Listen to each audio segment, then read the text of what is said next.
Huli na. Nakahuli rin tayo.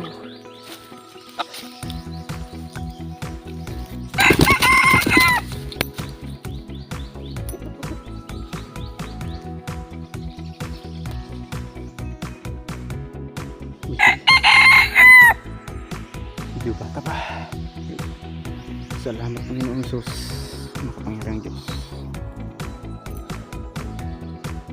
Nakahuli rin tayo.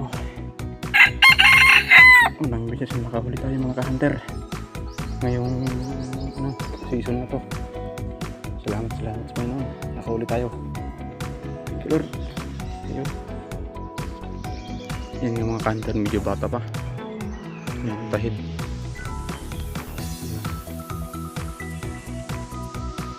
Ay, nakadali rin tayo. Salamat.